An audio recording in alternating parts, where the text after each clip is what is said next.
طلع البدر علينا من ثنيات الوداع وجب الشكر علينا ما دعا لله داع. بسم الله الرحمن الرحيم. الحمد لله على إحسانه والشكر له على توفيقه وامتنانه، وأشهد أن لا إله إلا الله وحده لا شريك له تعظيما لشانه، وأشهد أن سيدنا محمدا عبده ورسوله الداعي إلى رضوانه. اللهم صل وسلم وزد وبارك على سيدنا محمد وعلى آله وأصحابه وإخوانه. معاشر المشاهدين والمشاهدات، يقول رب العزة جل جلاله في سورة الأحزاب: لقد كان لكم في رسول الله أسوة حسنة لمن كان يرجو الله واليوم الآخر وذكر الله كثيرا.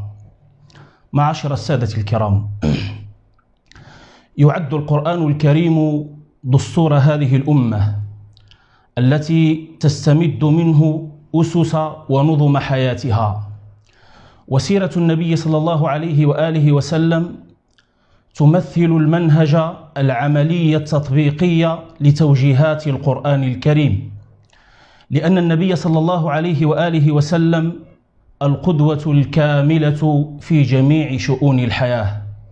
قال الله تعالى واصفا خلق نبيه: وإنك لعلى خلق عظيم. وقد كان منهجه صلى الله عليه وسلم في التربية يقوم على أسس ربانية متينة، أولاها الأساس العقدي الذي انطلق منه ليحرر الإنسان من عبوديته للإنسان، وليحرر الإنسان من عبوديته للحجر والشجر. وثانيها الأساس الأخلاقي الذي هذب به السلوك وطهر به النفوس ونقى العادات وأبقى منها ما يتوافق وروح الإسلام. وثالثها الأساس العلمي الذي هو الوسيلة الأولى في فهم أسرار الخلق والاهتداء إلى طريق الحق، لأنه بهذا الأساس يعرف الإنسان حقيقة دينه ودنياه، وانطلاقا من هذا الأساس يعرف الإنسان طبيعة علاقته بربه وطبيعة علاقته مع غيره ومع نفسه. لقد كانت أول سورة تنزل على النبي صلى الله عليه وآله وسلم من القرآن الكريم سورة اقرأ، تأكيدا لأهمية هذا الأساس في الأمة. وتميز منهجه صلى الله عليه وسلم في تربية الصحابة على هذا الأساس أصالة، وفي تربية الأمة تبعا على مجموعة من الأساليب التربوية الهادفة.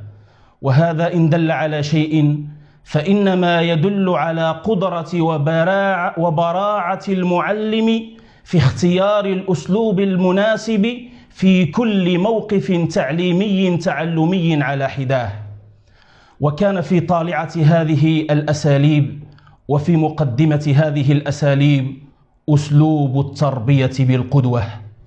جعل الله تعالى هذا الأسلوب سنة لدى الأنبياء جميعا، وتجسد بشكل كبير في شخص رسول الله صلى الله عليه وسلم، فكان إذا أمر بشيء عمل به أولا، وإذا نهى عن شيء كان أول المنتهين عنه، فهو القدوة التي تترجم الإسلام إلى حقيقة وواقع. قال تعالى: لقد كان لكم في رسول الله أسوة حسنة.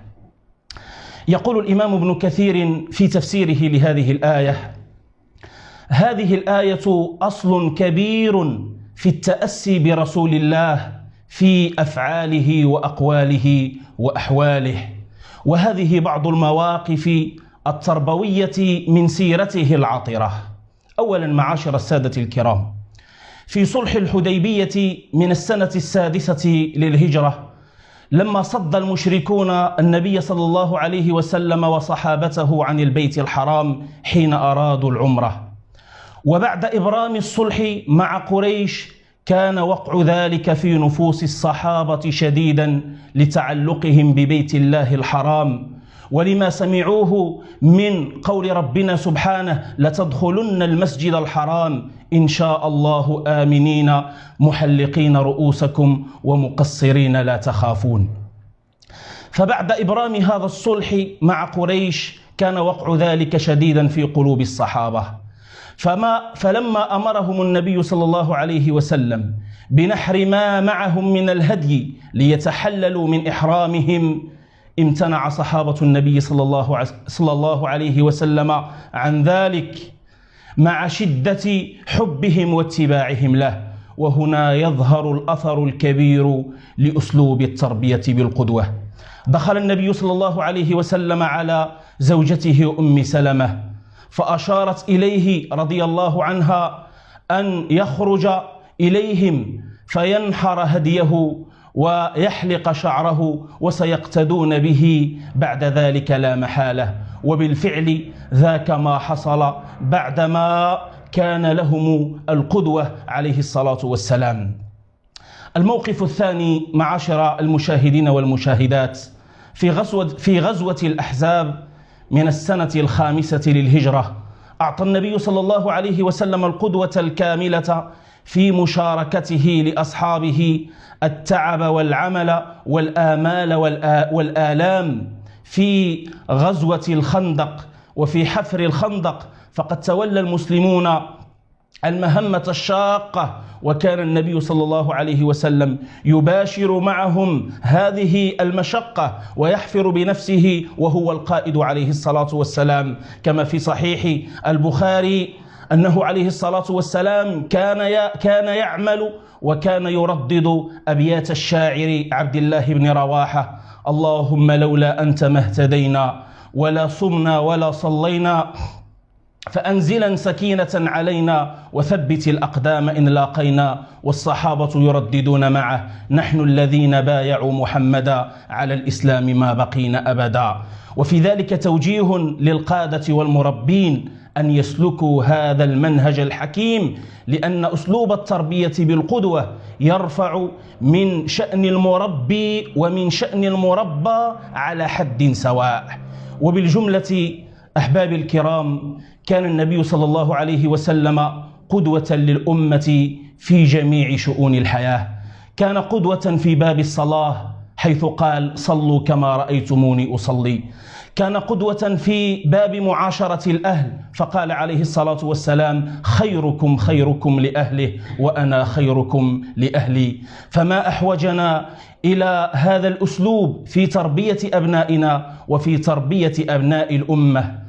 أي هدم يقوم به الأب حينما يكذب على أبنائه، وأي هدم يقوم به التاجر، أي هدم للقيم يقوم به التاجر حينما يقوم بعملية الغش لزبنائه، وأي هدم للقيم يقوم به الداعية حينما يكذب على أتباعه.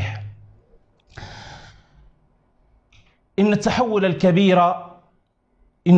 الكبير الذي عرفه النبي صلى الله عليه وسلم أو عرفته الأمة في صناعة الأجيال حينما ارتفعت هذه الأمة من السفوح إلى قمم الجبال، كان نتيجة منهج تربوي أصيل له سماته وله أساليبه، وهو في هذا العصر بلسم ودواء أصيل يوم صار الناس يتبعون قدوات مزيفة، فنزل بالأمة ما نزل بها من انحدار وانكسار. فلن تصلح هذه الأمة إلا بما صلح به أولها. أكتفي بهذا القدر، وصل اللهم على عبدك ورسولك نبينا محمد وعلى آله وصحبه أجمعين، وآخر دعوانا أن الحمد لله رب العالمين.